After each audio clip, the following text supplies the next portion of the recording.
आओ चंद्रगुप्त, समय आ गया है तुम्हारी धनुर्विद्या के प्रशिक्षण का। ये धनुष और बाण लो।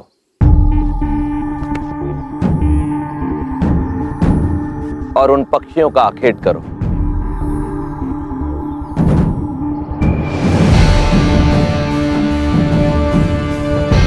ओह, जैसे कि गुरु द्रोणाचार्य ने अर्जुन को मछली की आंख पर ध्यान केंद्रित करने की कला सिखाई थी, आप भी मुझे वही सिखाएंगे?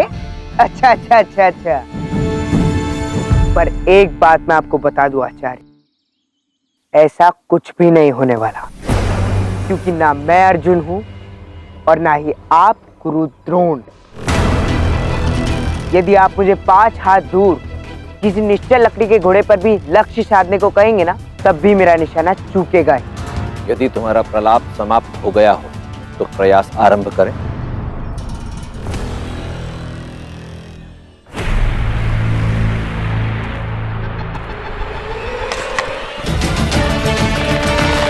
ऊपर नहीं, सामने।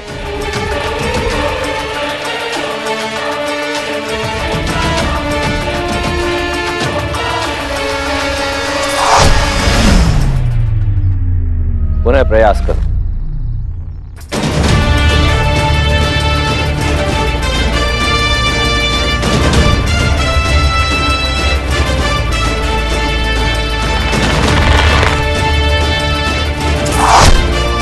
देखा, मैंने कहा था ना, मैं लक्ष्य नहीं भेज सकता। तो फिर इसे लक्ष्य नहीं, वो दीमक समझो, जो धनानंद के शासन में मगध को भीतर से खोखला कर रही है। लूट लो इन व्यापारियों को, यदि विद्रोह करे तो मार डालो। चलो। अरे बचाओ, सुरक्षा करो, जाओ सम्राट को जाके सूचित करो। ये लो चंद्रगुप्त, और साधो लक्ष्य, और अंत कर दो इन शत्रुओं का। यदि इन शत्रुओं पर नियंत्रण नहीं पाया तो ये मगध का विनाश कर देंगे। करो अपना ध्यान केंद्रित और नष्ट कर दो इन्हें।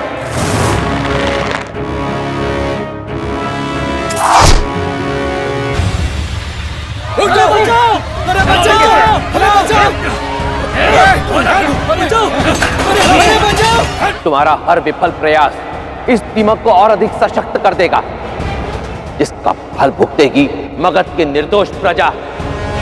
ध्यान केंद्रित करो और अंत कर दो इसका।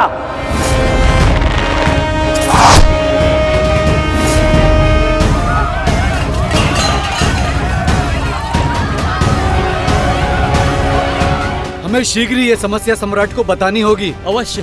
चलो चलो, चलो भाइयों, चलो सम्राट के पास। अनेक लोगों की आशाएं बंधी है तुमसे कि तुम ही वो चंद्र हो जो मगध में व्याप्त इस अंधकार को अपने प्रकाश से दूर करोगे।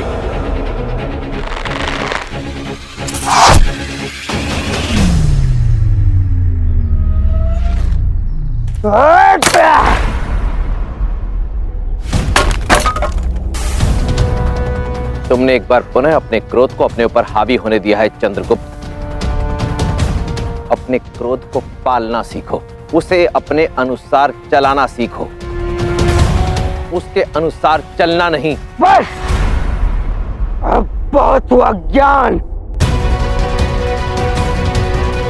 एक पोथी पढ़ने वाले को शस्त्र चलाना नहीं आ सकता। जब एक गुरु को शस्त्र चलाना नहीं आता तो अपने शिष्य को क्या सिखाएगा? कदाचित मैं कुपात्र शिष्य नहीं, बल्कि आप अपात्र शिक्षक हैं।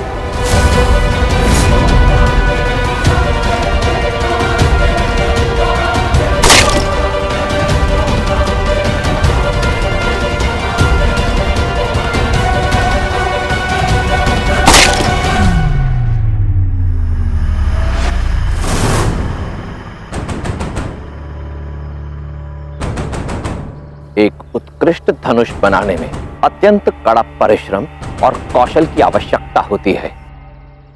तुमने एक उत्कृष्ट धनुष तोड़ा है, इसलिए दंड स्वरूप एक उत्कृष्ट धनुष तुम ही बनाओगे। मैंने आज तक कभी कोई धनुष नहीं बनाया है। प्रत्येक व्यक्ति प्रत्येक कार्य अपने जीवन में कभी ना कभी प्रथम बार अवश्य करता है। जाओ।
कड़े परिश्रम के पश्चात अब जब तुमने इस धनुष का निर्माण किया है चंद्रगुप्त, तो आशा करता हूं कि भविष्य में अब कभी आवेश में आकर तुम किसी धनुष को तोड़ने से पूर्व कई बार सोचोगे। तुमने एक उत्कृष्ट धनुष का निर्माण किया है चंद्रगुप्त।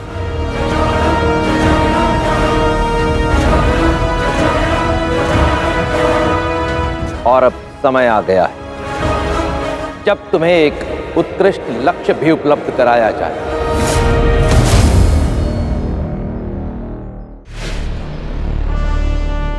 वो रहा तुम्हारा लक्ष्य।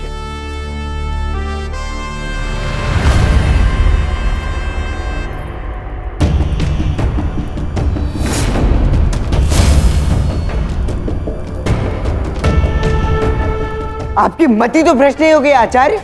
मैं अपनी माँ को ही लक्ष्य मानकर उन पर अभ्यास करूं। नहीं पुत्र, मैं यहाँ पर आई हूं ताकि तुम्हें स्मरण करा सकूं कि धनानंद ने क्या क्या अनुचित किया है। परंतु तुम्हें सफल होने के लिए अपने मन की इन सारी भावनाओं को, इस क्रोध को पीछे छोड़कर केवल और केवल अपने लक्ष्य की ओर अपना ध्यान साधना है।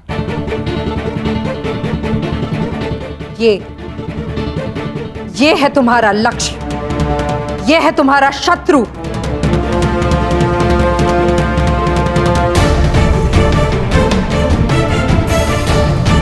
इसे तुम्हें अपने तीर से भेदना होगा और मैं जानती हूं तुम ये कर सकते हो चंद्र।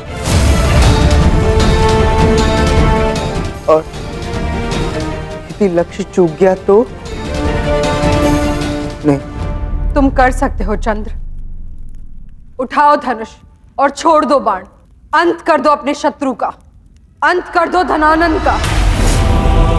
लक्ष्य साधो चंद्र। यदि मुझे कुछ हो गया, अपने पिता का प्रतिकार लेने लौटना होगा इसे।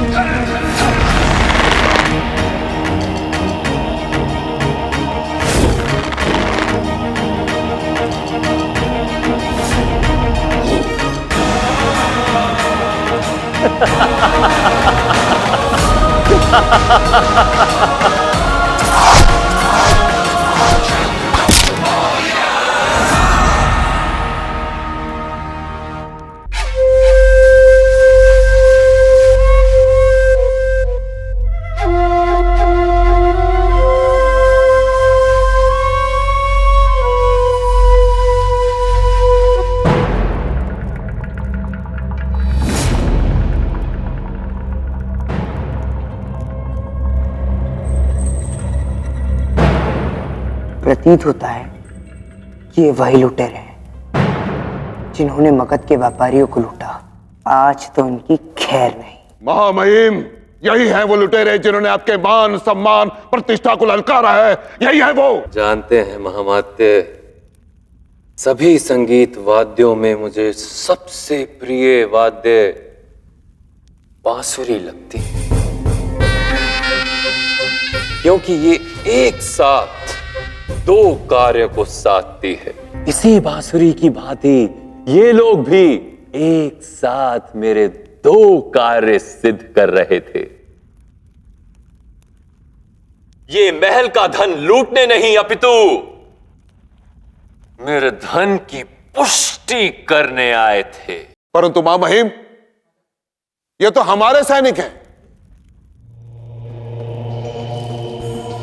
निस्संदेह महामात्य, 15 जनपदों पर आक्रमण करने के लिए धन कब और कहां से आएगा इसकी जानकारी है मेरे पास, ऐसा मैंने आपसे कहा था। तो अब सुनिए, युद्ध का अर्थ है बड़ी सेना, बड़ी सेना का अर्थ है बड़ा धन, और मगध में धन व्यापारियों के पास है। यदि मैं व्यापारियों से कर वृद्धि की बात करता तो कदाचित वो मगध का त्याग कर देते, जिससे मान और धन दोनों की हानि होती। इसीलिए मैंने अपने सैनिकों को लुटेरों का रूप धारण कर आक्रमण करने का निर्देश दिया। इससे न केवल मैंने एक तीर से एक नहीं, दो नहीं, 3 निशाने भेद दिए। धन, मान और कर में वृद्धि। साधु, स्मरण कीजिए, राजकोष के विषय में आपने क्या चिंता व्यक्त की थी।